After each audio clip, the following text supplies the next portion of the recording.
Hey everybody, Michael Snyder, Pacific Northwest Weather Watch. Today is May 9th, and right now we are looking at the infrared satellite imagery. You can see the Pacific Northwest is to the right of the screen here. I'll scroll over. You can see that trough out across the Pacific Ocean. Our next frontal system is out here, and this is going to bring a trough and an upper level low towards the west coast of the USA as we go through the upcoming weekend. We'll see what kind of changes that is going to bring with it here. But one more fairly warm day here across the area. Some lenticular clouds popping off across some of the higher terrain as we speak. And we'll take a look at the extended forecast as always as we go through the video here this morning. Taking a look right now at the visible satellite imagery. I'm going to pause that where we are currently. You can kind of see some of that lenticular cloud activity. There's Mount Rainier. You can see Mount Hood out there also, and some mid and high level clouds starting to move across the region. If you look all the way off to the west there, you can see that next system gearing up. So taking a look at the last 24 hours, you can see we did have some lightning across eastern Idaho there, and portions of southwestern Montana towards Yellowstone there as well. Nothing for Washington, Oregon. Actually, there was a little bit of activity across British Columbia, though, the Rocky Mountains there, and across Alberta as well. But nothing for Seattle or Portland there. That may be changing here, though, over the next few days. Taking a look so far, the month of May for Seattle, no precipitation and no snowfall there, but no precipitation also. We've had 4 days of trace precipitation amounts, and we've dropped those temperatures off a bit. We're going to warm back up here a bit again today, though. 63 yesterday officially at SeaTac, and we're probably going to get up towards 70 again today. If we take a look at Astoria, Oregon, 0.13 inches of precipitation, that is below normal. It's almost an inch below normal so far for the month of May, and very mild 60 degrees there yesterday. The max gust so far this month is 34. Now, taking a look here at the Pacific Northwest, it was actually raining a little bit at Quileute, I think, the prior hour, but it looks like that has stopped. And right now, fairly quiet across the region. You see a little bit of light precipitation starting to pick up there across some of Vancouver Island and across some of BC. Now, if you guys want to help support the channel, go to the Patreon page if you would. It's a great way to do so. And if you want to send me your weather images here, go to the community tab and just go ahead and click that button up there, and you can send me any kind of weather images you want. And Patreon has a cool smartphone app, so you can just send it right from your smartphone after you take the image as well. So go ahead and do that if you would like. And Missoula, Montana, just kind of showing you here the pattern change we're going to be going through here. You can see some of these snow levels getting out towards 5,500 feet there. You see by May 12th to 14th, some snowfall for the higher terrain of Idaho and Montana. And also they have this virtual weather spotter training program. Of course, you don't have to live in this area to go ahead and sign up for it. Click or scan to register. Use your smartphone for that. You can see it does occur on June 3rd. So now looking at the overall west coast of the USA here, there is that next trough out over the Pacific Ocean. Of course, you see Washington, Oregon right there. We're looking at 500 millibars, about 18,000 feet up in the atmosphere, and this gives you a good idea of where the ridges are and the troughs. The troughs, clouds, cool, precipitation, ridges, sinking air, warmer and generally drier than the trough, of course. So as we scroll through the next few days, you can see that ridge breaking down. We start to swing this system in here, and look at this bowling ball just kind of open up right into Oregon and Northern California, of course, including some of Washington and BC, but the bulk of that energy is going into Oregon and Northern California there. You can see it march all the way down across the state of California. Another ridge tries to build in here, but it kind of gets flattened out at the end of the run there. We'll see how much this is going to go in the extended forecast. Worry about that here in a moment. But take a look at composite reflectivity on the North American model, 3-kilometer resolution. This is what the Doppler radar may look like here over the next 60 hours.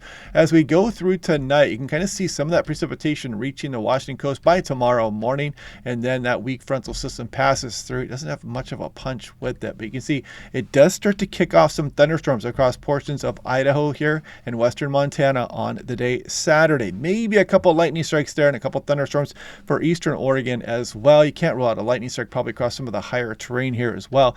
And then we go on into the day Sunday, and what happens here is kind of interesting, because watch some of these storms get rolling here as we go through the day Sunday.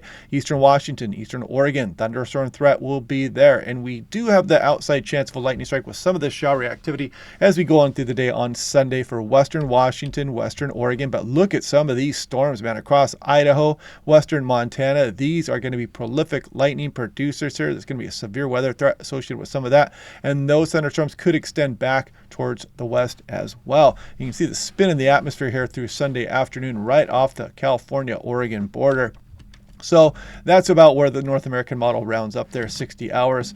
Now looking at total snow, because this is a chilly upper level low, and you think it might drop a little bit more here, but we're not looking like a lot here for the Cascades of Washington. Better amounts across some of the southern Oregon here as we go on in towards the early portion of next week. Some British Columbia higher terrain, some of the Rocky Mountains of Idaho and Alberta out there as well, getting some snowfall, but not a big snowmaker as you can see for the Washington, some of the northern Oregon Cascades. Precipitation values will start to push through here and see what this is going to bring. You can see definitely better amounts as we start to scroll on in through Monday and then finally on into Tuesday for Oregon versus Washington. See, Seattle only 0.13 out of the latest European model.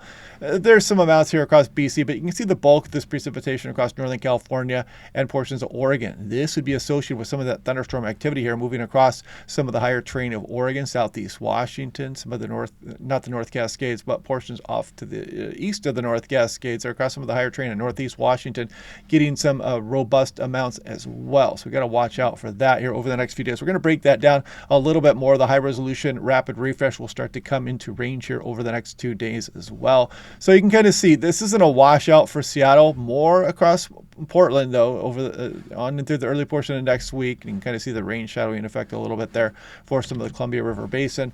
Now looking at the European model, let's go ahead and play this out, and the precipitation starts to arrive again tonight. Light amounts here across western BC, Vancouver Island getting a little bit more, but then as we go through the day on Sunday, this would be thunderstorm activity out here. You can see the low pressure system right off the Oregon coast spinning down into Oregon. Again, better amount Portland south, it looks like. Snowfall for the higher terrain and down to the Klamath Range, Cascades, Siskiyous here as well, and the Cascades of Oregon doing better than Washington or BC for that matter.